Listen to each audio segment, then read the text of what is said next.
So my sacred story really goes back a very long time to when I was pretty young, and I was searching like I would guess most of the people who are listening tonight. Maybe we weren't aware how much we were searching, but I was always searching, even as a young child, different religions and wanting to know why things worked and what made you feel better and what connected you. And when I was in my 20s, I was pregnant. I was 6 weeks pregnant, actually, and my younger sister died of a brain tumor. And I just didn't have the tools to deal with it. I really didn't. I didn't know what to do. I didn't know how to act. I didn't know how to feel. I was afraid of harming my, soon-to-be-born child. And I just went into a tailspin. And what basically happened for me is I suppressed everything, which I found out years later is very, very common with people. When these kind of tragedies happen or traumas, you just pretend it doesn't exist and you just kind of push it down. Years later, I was very blessed to have many good spiritual teachers, and one of them, Biziou Joy, who was a wonderful cardiologist and probably one of the leaders in the mind-body-spirit movement in this country, was having a retreat in Arizona, and part of it was fasting and silence. And in that time, when I could not talk, it wasn't even the food. It's much that, a New Yorker, I couldn't talk for 3 days. So I couldn't really distract myself, and I think that's really the key of going into silence as a ritual. You can't distract yourself anymore. You have to hear what's really going on.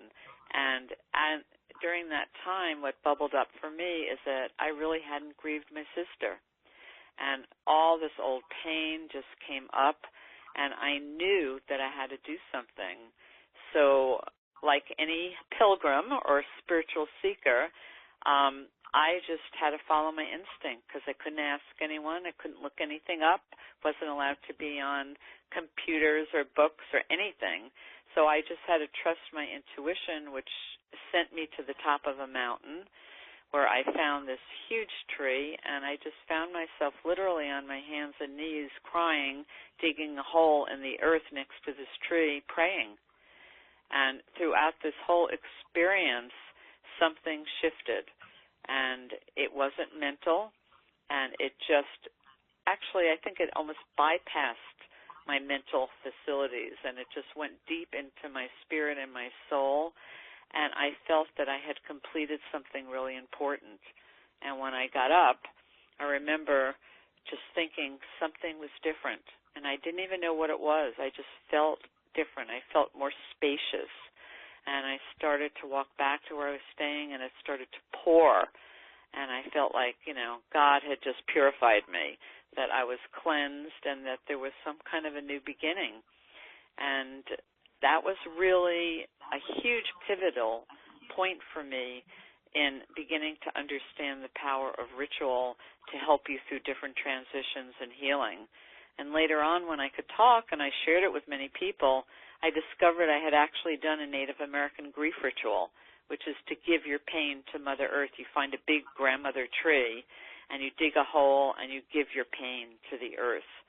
And I had even done some movements in my body that I wasn't even aware of that one dancer told me comes from ancient Mesopotamia. And it was a special dance that women did to release grief from their body. So I pulled in all of these different traditions without even knowing what they were because I was open, and I think also I was just very vulnerable. And I think sometimes when you really need to make a big change like that, it's the vulnerability that allows you to crack open and move to something different out of your normal way of doing it. And that's really what happened for me.